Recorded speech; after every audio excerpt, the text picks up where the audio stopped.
자료를 잘 참고하시기를 바라고요. 오늘 우리에게 주시는 하나님의 말씀 요한복음 8장 1절에서 11절입니다. 동독은 8절에서 11절까지만 하겠습니다. 요한복음 8장 8절에서 11절까지입니다.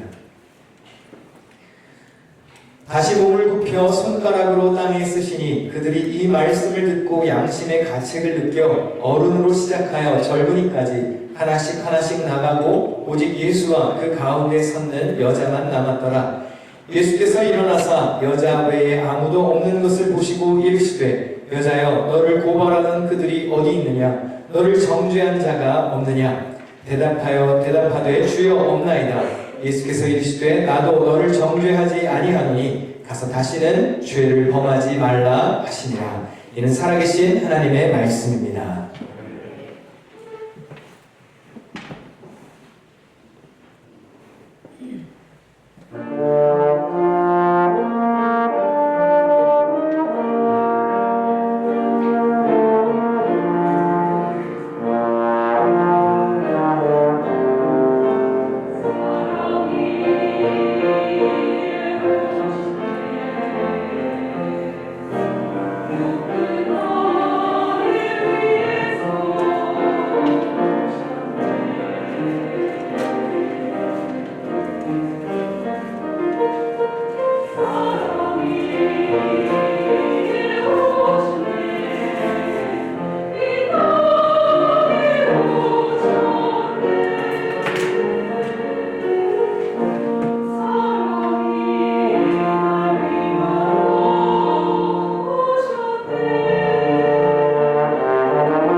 천지만물을 창조하신 하나님, 우리를 사랑하시어 인간의 몸을 입고 친히 주님께서 만드신 세상에 찾아오신 그 기적과 신비에 감사드립니다.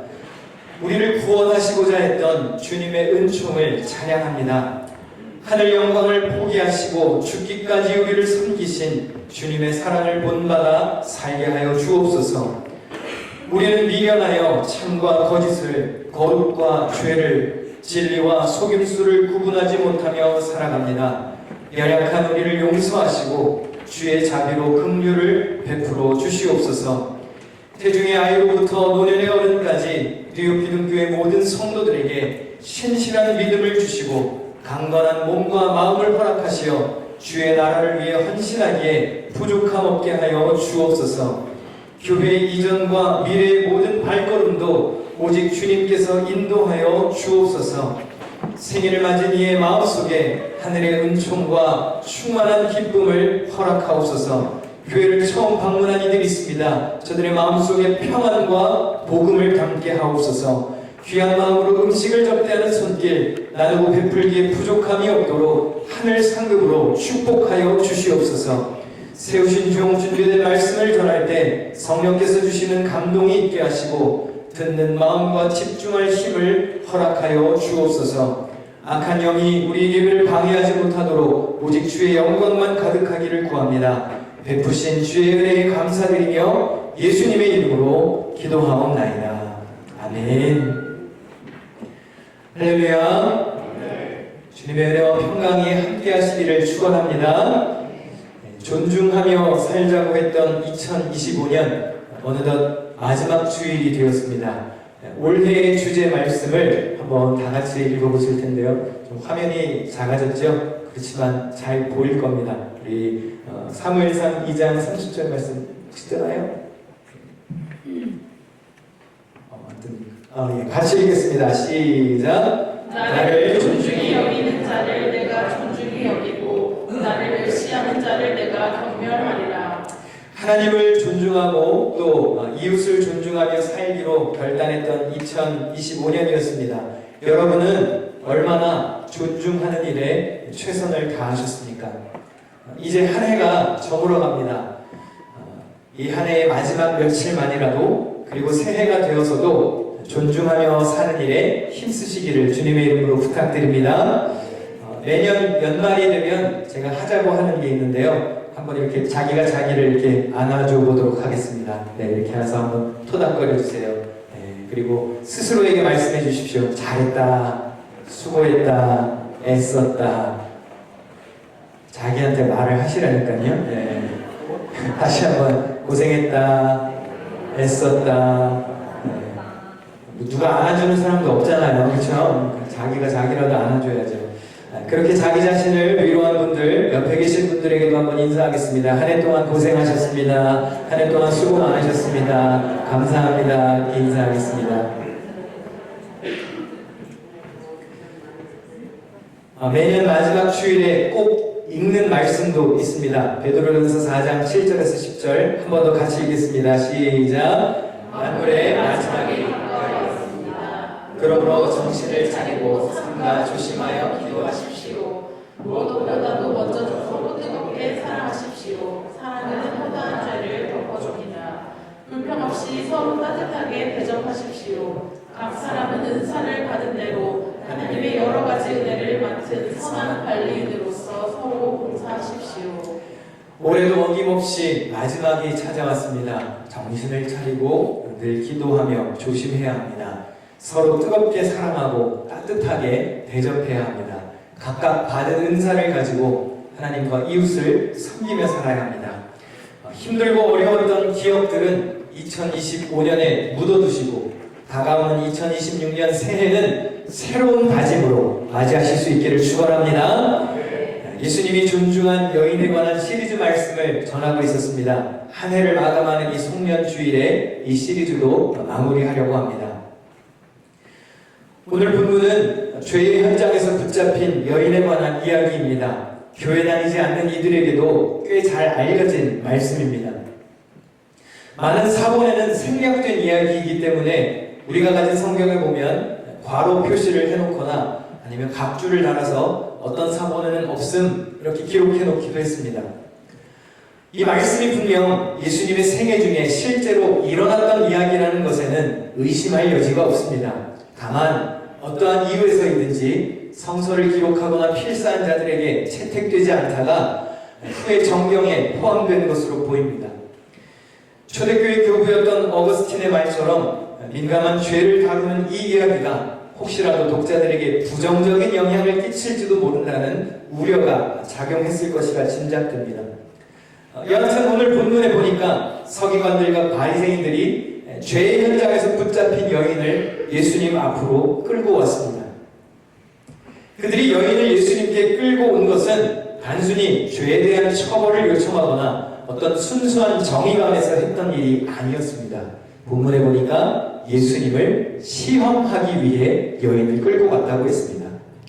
죄 지은 여인을 예수님 앞에 앉혀놓고 그들은 이렇게 묻습니다. 모세는 율법에 이러한 여자를 돌로 치라 명하였거니와 선생은 어떻게 말하겠나이까?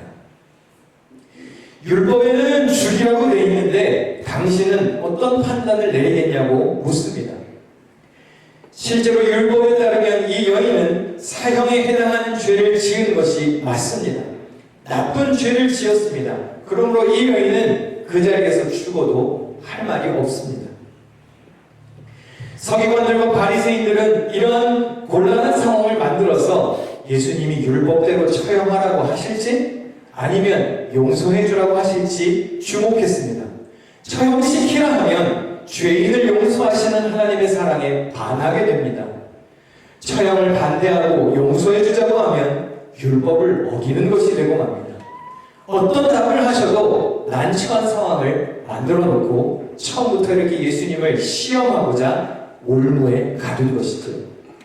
이러지도 저러지도 못하는 비난할 명분을 만들어 놓는 목적이 있었습니다. 모두가 예수님이 어떻게 반응하실지 궁금해했습니다. 돌로 쳐 죽여라 하실지 아니면 용서하라 하실지 무슨 답을 하셔도 논란이 되는 상황입니다. 예수님은 이렇게 대응하셨습니다. 예수께서 몸을 굽히사 손가락으로 땅에 쓰시니 그들이 묻기를 맞이 아니하는지라 이에 일어나 이르시되 너희 중에 죄 없는 자가 먼저 돌로 치라 하시고 예수님이 땅에 무언가를 쓰셨습니다. 무엇을 쓰셨는지는 고대로부터 많은 사람들이 궁금증을 가졌지만 확실하게 알려진 바는 없습니다. 일부 사본에는 이 여인을 고발하는 사람들의 죄를 예수님이 기록하셨다고 되어 있기도 합니다. 로마의 관습이기도 한데 고대 사회에서는 어떤 죄의 선고가 이루어지기 전에 먼저 죄목을 기록하는 것이 일반적이었습니다. 그러므로 예수님이 여인을 고발하는 자들의 죄를 땅에 쓰셨다는 주장이 일리가 있는 추측이기는 합니다. 하지만 예수님이 무엇을 쓰셨는지 아무도 알 수 있는 사람은 없지요. 주님은 죄 없는 자가 먼저 돌로 치라고 말씀하십니다. 좋다 이거예요. 모세의 율법대로 처형하자 이겁니다. 그러나 죄 없는 자가 먼저 나서라고 하십니다. 누가 돌을 집어 던질 수 있을까요? 누가 심판자 노릇을 할 수 있겠습니까? 주님은 또다시 몸을 굽혀서 손가락으로 땅에 무언가를 쓰셨습니다. 역시나 무엇을 쓰셨는지는 알 수 없습니다. 그런데 흥미로운 일이 뒤이어서 벌어졌습니다. 본문 9절을 다 같이 읽겠습니다. 그들이 이 말씀을 듣고 양심의 가책을 느껴 어른으로 시작하여 젊은이까지 하나씩 나가고 오직 예수와 그 가운데 섰는 여자만 남았더라. 말씀 잠깐만 띄워놔 주시면 좋겠고요. 예수님이 분명 땅에 무언가를 쓰셨다고 했습니다. 그런데 본문은 회중들이 말씀을 들었다고 기록합니다. 헬라어 원문에도 보면 기본 동사가 듣다로 되어 있습니다. 그리고 주변 사람들이 양심의 가책을 느꼈다고 하죠. 원문에 보면 노출되고 드러나다, 죄를 깨닫게 하다 라는 의미의 단어가 사용되었습니다. 예수님이 음성으로 말씀하시지 않고 땅에 무언가를 기록하셨지만 그것이 곧 사람들의 죄를 깨닫게 할 만한 권위 있는 말씀으로 다가갔다는 것을 의미합니다. 우리가 기록된 하나님의 말씀인 성경을 읽는다고 해도 우리는 살아계신 하나님의 말씀을 듣는 것이 됩니다. 올 한 해 성경을 통독하신 분들이 확인서를 써서 제출하고 계시는데요. 여러분들이 비록 눈으로 읽으셨어도 그 말씀은 하나님의 말씀으로 여러분이 들으신 겁니다. 예수님은 죄를 지은 여인에게 다가가 이번에는 글씨가 아닌 음성으로 이렇게 말씀하십니다. 나도 너를 정죄하지 아니하노니 가서 다시는 죄를 범하지 말라 하시니라. 돌맞아 죽어 마땅한 죄를 지은 사람이었지만 예수님은 그를 정죄하지 않으셨고 새롭게 살아갈 수 있는 기회를 주셨습니다. 물론 우리가 오해하지 말아야 할 것이 있습니다. 지은 죄 자체가 괜찮다고 말씀하신 게 아닙니다. 또 가서 죄 지어도 된다는 말씀이 아닙니다. 그렇게 그대로 살아도 괜찮다는 말도 아닙니다. 다시는 죄를 짓지 말라고 하셨습니다. 죄는 나쁜 것입니다. 그러므로 또 반복하지 말아야 합니다. 죄는 하나님과의 관계를 깨트리고 사람과의 관계도 망가뜨립니다. 죄는 스스로 떳떳하지 못하게 만들고 수치심과 죄책감으로 일어서지 못하게 합니다. 여러분, 죄를 멀리하며 사셔야 합니다. 예수님이 분명 여인에게 가서 다시는 죄를 범하지 말라고 분명히 말씀하셨습니다.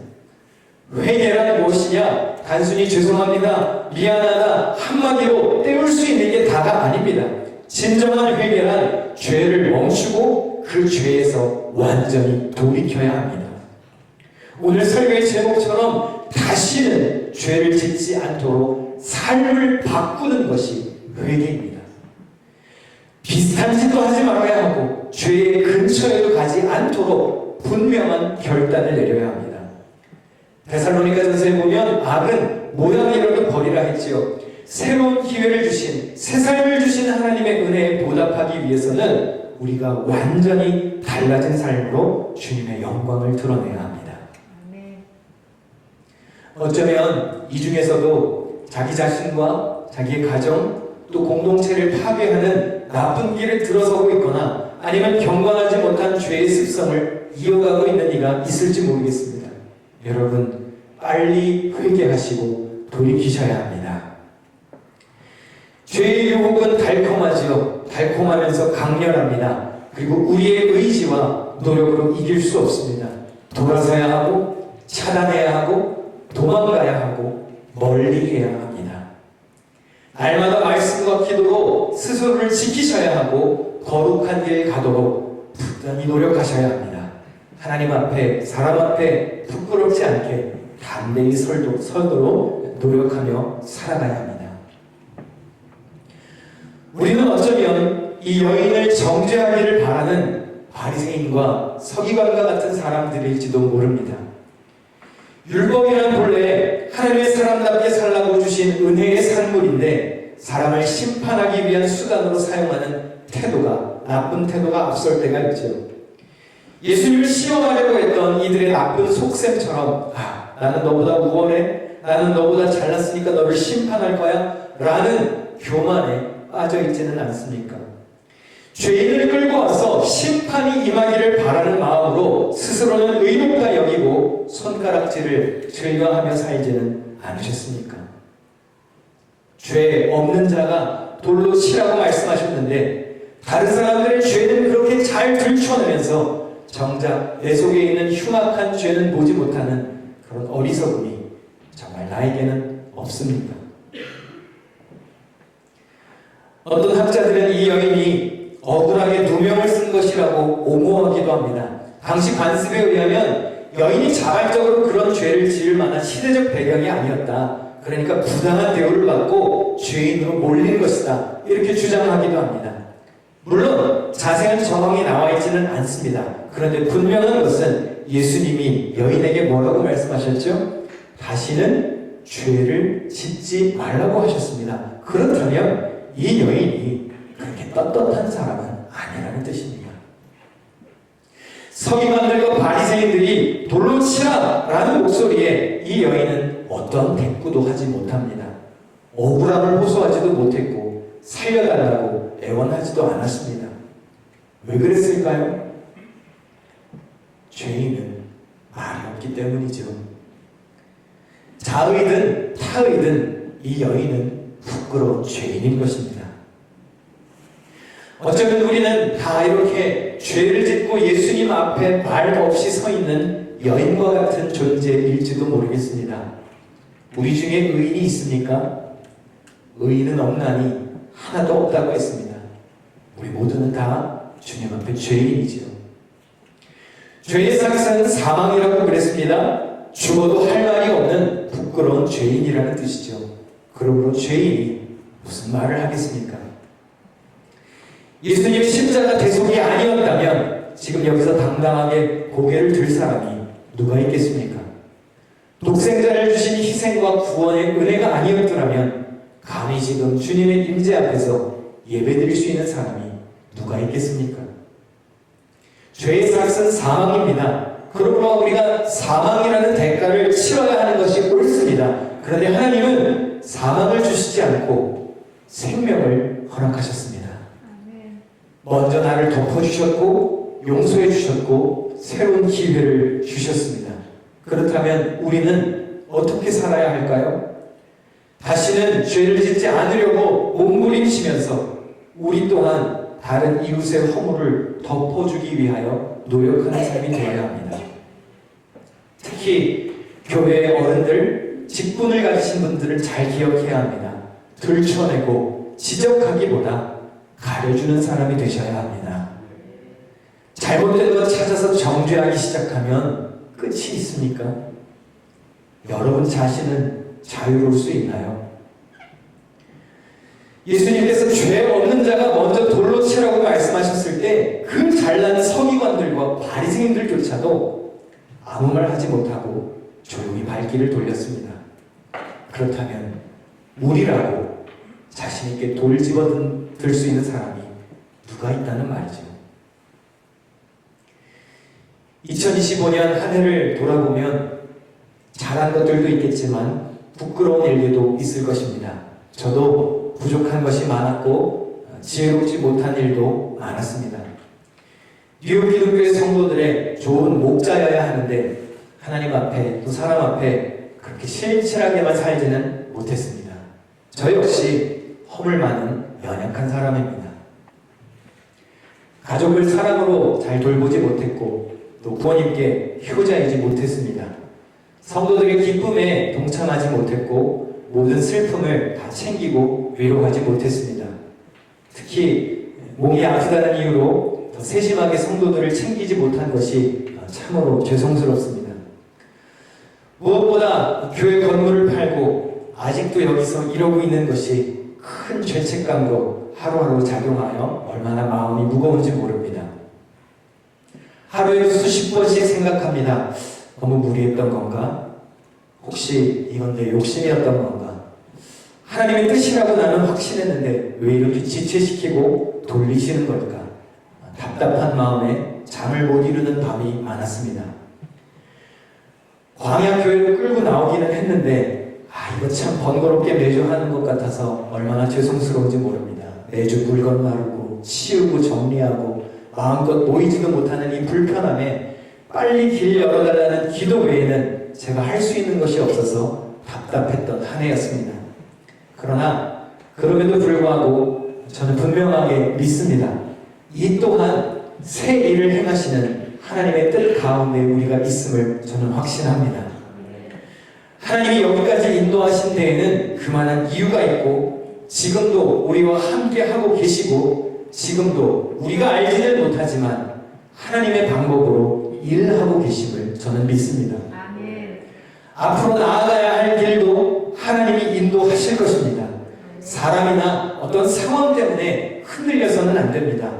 하나님은 사람의 생각을 뛰어넘는 계획을 가지신 분이십니다. 그런 능력의 하나님을 의지하고 전진해 나갈 때 하나님이 분명 길 여실 줄로 믿습니다. 하나님이 분명히 우리 교회를 위한 선한 길을 준비하고 계셨고 예비하셨고 인도하실 것입니다. 그러므로 결국에는 좋은 예배의 처소를 허락하시리라는 확신을 가지셔야 합니다. 비록 지금은 우리가 광야교회에 있지만 이곳에서 가르치시려는 주님의 섭리가 있음도 알아야 합니다. 광야는 나의 힘을 빼는 곳입니다. 나의 계획도 내려놓는 곳입니다. 광야에서는 사람의 능력이 아닌 하나님의 도움을 전적으로 의지해야 합니다. 사람의 지도력이나 사람의 지혜가 아닌 하나님이 떠올리시는 구름 기둥과 불 기둥을 바라보면서 나아가야 살 수 있는 곳이 광야입니다. 그러므로 광야에서 우리가 할 수 있는 일은 무엇입니까? 앞서가시는 하나님을 100% 믿고 순종하는 것입니다. 이스라엘 백성들이 모세의 지도력에 하나님의 인도하심에 100% 순종하고 믿음으로 나아갔다면 모두가 약속의 땅으로 들어갔을 것입니다.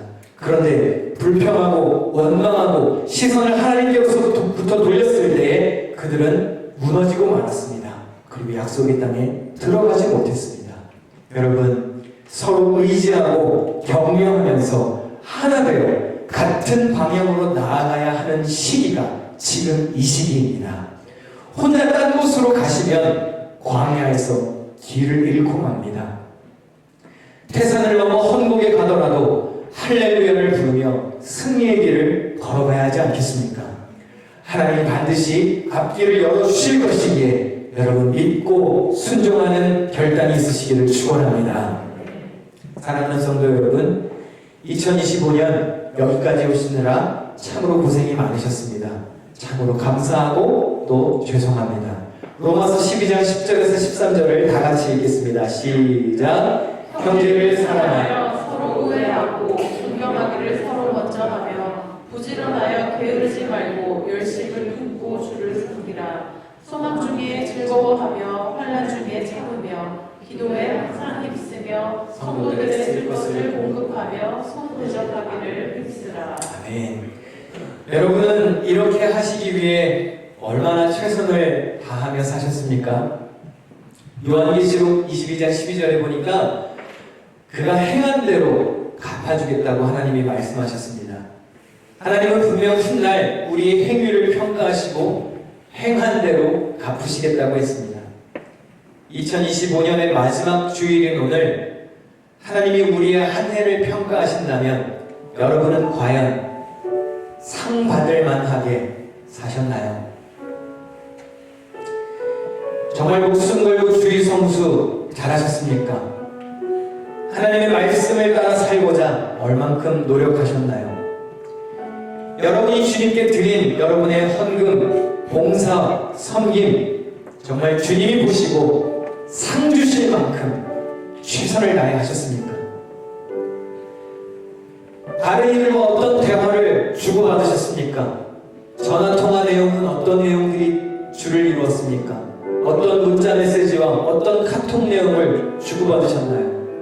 3, 4, 5 모여 앉아서 했던 이야기들, 전했던 이야기들 그거 다 하나님이 기억하실 텐데 행한 대로 갚으실 텐데 과연 거기에 하나님의 영광이 있었고 교회의 덕을 세우는 유익이 있었으며 여러분 스스로에게도 즐거움과 보람이 있었습니까? 거룩한 말들이었나요? 존중이 담겨 있었습니까? 선하고 아름다운 행실이었습니까? 아니면 추악한 죄에 불과했습니까? 새해에는 더 잘하겠다는 다짐으로 살아가실 수 있기를 바랍니다. 한 해 동안 여러 부서에서 수고한 많은 분들이 계셔서 참으로 감사합니다. 열심으로 섬긴 교역자들 또 귀하신 장로님들이 계셔서 마음이 참으로 든든했습니다. 속회를 맡아서 이끌어주셨던 속장님들, 남성교회, 여성교회에서 수고한 임원들, 교육부 선생님 임원들, 찬양대, 찬양팀, 안내위원, 헌금위원, 주방에서 음식 준비로, 미디어로 차량 운행을 하고, 재무부에서 드려진 예물을 관리하고, 새가족들을 챙기고, 카페를 관리하고, 교회를 관리하는 등 이름도 없이 빚도 없이 여러 모양으로 섬기신 많은 임원들과 봉사자들께 진심으로 감사드립니다. 또 특별히 몸이 온전치 않은 저를 위해서 기도해 주시고 응원해 주신 분들께도 참으로 감사합니다. 저는 우리 교회가 다른 걸 잘하기 전에 기본적인 것을 잘하는 교회이기를 소망합니다. 예배 잘 드리고 은혜 받는 자리를 사모하고 말씀에 향한 갈급함이 있고 모여서 기도하려고 하고 은혜를 나누려고 하고 어떻게 하면 더 잘 도울까, 어떻게 하면 하나님 마음에 합하게 살고자 애쓸까, 그런 마음으로 모이는 교회이기를 바랍니다. 다음 세대 아이들이 말씀 안에 강건하게 길러지기를 꿈꿉니다. 그렇게 잘 세워진 성도들이 쓸 것을 공급하고 손 대접하기를 힘쓰고 지역사회와 어려운 이웃들을 위해 넉넉하게 손을 펼 수 있는 그런 축복의 통로이기를 소망합니다. 더 나아가 많은 선교지와 선교사님들을 돕는 일에 기꺼이 우리들의 물질과 헌신과 기도를 보낼 수 있는 교회이기를 바랍니다. 약자를 위해서 희생하기를 당연하게 생각하고 배려가 습관이 되고 섬김이 상식이 되고 복음의 본질과 기본에 충실한 교회이기를 꿈꿉니다. 여러분 모두 이러한 일에 힘쓰시기를 축원합니다. 2025년 여기까지 오시느라 고생하셨습니다. 잘하셨고 애쓰셨습니다. 새해에도 하나님 마음에 합한 교회, 평안하여 든든히 서는 교회, 좋은 소문이 퍼지는 교회를 만들어가는 일에 사명자들이 되시기를 주님의 이름으로 간절히 축원합니다. 우리 함께 들은 말씀 기억하며 찬송 부르시는 동안 준비한 예물을 봉헌하겠습니다.